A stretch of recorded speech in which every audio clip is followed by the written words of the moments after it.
हम आह भी करते हैं तो हो जाते हैं बदनाम, वो कत्ल भी करते हैं तो चर्चा नहीं होती। अकबर इलाहाबादी का शेर आज मोहम्मद जुबैर पर फिट बैठता है।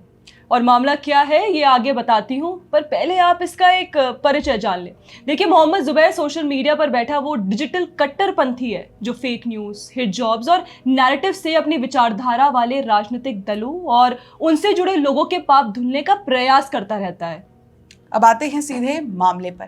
दरअसल पिछले कुछ दिनों से हम अपने चैनल द पैम्फलेट पर लगातार इन कॉकरोचों से कठिन सवाल पूछकर इन्हें बेनकाब कर रहे हैं। इसी क्रम में अभी कुछ दिनों पहले ही मैंने और मेरी साथी श्रेया ने सोशल मीडिया प्लेटफॉर्म एक्स पर अभिजीत दिपके की एक तस्वीर पोस्ट कर पूछा कि इनके साथ ये महिला कौन है। पोस्ट वायरल हुई और जैसे ही लोगों ने अभिजीत दिपके से सवाल करना शुरू किया तो आधी रात को ओवरटाइम करते हुए मोहम्मद जुबैर इसमें कूद गया। पहले जुबैर ने रात के 1:36 पर मुझे टैग करके मेरी प्रोफाइल की स्क्रीनशॉट लगाकर पोस्ट किया और फिर 23 मिनट बाद यानी लगभग 2 बजे के आसपास उसने मुझे और मेरी साथी हिमांशी दोनों के पोस्ट के स्क्रीनशॉट डालते हुए ये लिखा कि अभिजीत उसे दीदी कहकर बुलाता है और उसे सिर्फ इसलिए निशाना बनाया जा रहा है क्योंकि उसकी एक फोटो अभिजीत दिपके के साथ है। अच्छा, दिपके ने जुबैर को अपना प्रवक्ता बना दिया था। ये जानकारी तो हमें भी नहीं थी आई गेस। खैर, मदरसे का ज्ञान बाहर रखकर सुनो जुबैर। पहला तथ्य तो ये है कि ये फोटो पब्लिक डोमेन में पहले से ही उपलब्ध थी, ना कि तुम्हारी तरह डॉक्सिंग का सहारा नहीं लिया गया। और ऐसा लगता है कि यार यहाँ ट्रिगर पॉइंट ना हमारी वो बॉस्टन वाली वीडियो थी जहां हमने बॉस्टन से जंतर मंतर तक सीजेपी के प्रोटेस्ट मॉडल की वो अलेज सिमिलैरिटी एक पुरानी टूलकिट से जोड़कर कई इंपॉर्टेंट रेवलेशंस किए थे। और वैसे भी दोस्तों, ये डॉक्सिंग यानी किसी की निजी जानकारियां ढूंढकर पब्लिक कर देना, मोहम्मद जुबैर ने साल 2020 में एक प्रोफाइल पिक्चर से नाबालिग बच्ची की तस्वीर ढूंढकर वायरल करवा दी थी, जिसके बाद जुबैर पर मुकदमा भी दर्ज हुआ था और ये आज ज्ञान बांट रहा है। इसके सारे कारनामे देखिए आगे वीडियो में बताती हूँ, लेकिन फिलहाल दूसरी बात यह है कि इन पोस्ट में कहीं भी ना कोई अभद्र भाषा लिखी गई और ना कोई निशाना बनाया गया। दोनों ही पोस्ट में मात्र एक साधारण सवाल पूछा गया कि ये कौन है।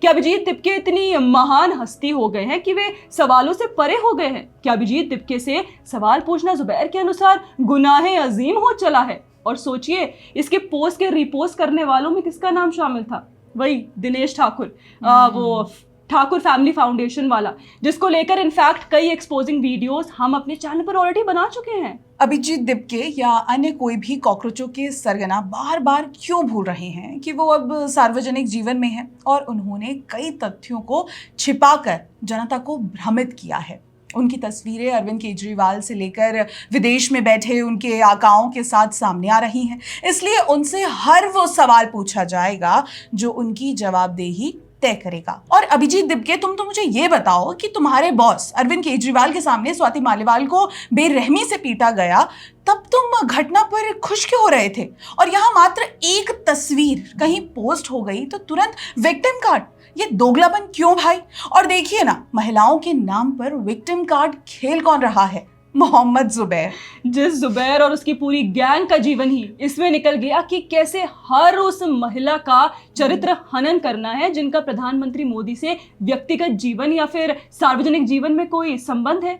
मतलब क्या जुबैर ने कभी अभिजीत दिपके से सवाल पूछा कि पीएम की स्वर्गीय हो चुकी मां को प्रोटेस्ट में भद्दी भद्दी गालियां क्यों दी जा रही थी? क्या जुबैर ने कभी उन लोगों के नाम अपनी रिपोर्ट्स में डाले जिन्होंने पीएम मोदी और स्मृति ईरानी का नाम जोड़कर एक ऐसे अभद्र मीम बनाए जो समाज में देखने लायक नहीं है? दोस्तों, जशोदाबेन भारत के प्रधानमंत्री नरेंद्र मोदी की पत्नी हैं और वो अपनी इच्छानुसार सार्वजनिक जीवन से दूर एक सम्मानपूर्वक जीवन जी रही हैं। लेकिन जुबैर एवं उनके साथियों ने अपने प्रोपेगेंडा के लिए उन्हें भी नहीं बख्शा। ये लोग तो आज तब भी ठहाके लगा रहे हैं जब राहुल गांधी के साथ खड़े होकर ये संदीप दीक्षित पीएम मोदी और मेलनी की मुलाकात पर घटिया तंज कस रहे हैं।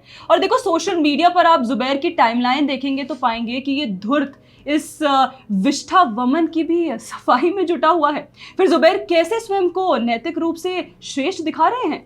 ये पाखंडी आखिरी व्यक्ति होगा जो नैतिकता पर ज्ञान दे। ये सैकड़ों बार फेक न्यूज़ फैला चुका है, लेकिन फिर भी इसे डीएमके सरकार में सम्मान मिलता है।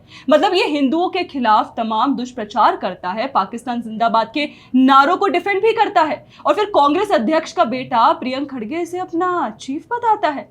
देखिए, कई मौकों पर ये जुबैर ऐसे नैरेटिव में हिस्सेदारी निभाता है जो देश के हितों के खिलाफ हो। अरे जुबैर मियाँ, हमारी पोस्ट या वीडियो के कारण किसी ने अपनी जान तो नहीं गंवाई। तुम पर तो उमेश कोले और कन्हैया लाल की हत्या का एक कारण बनने का इल्जाम भी है।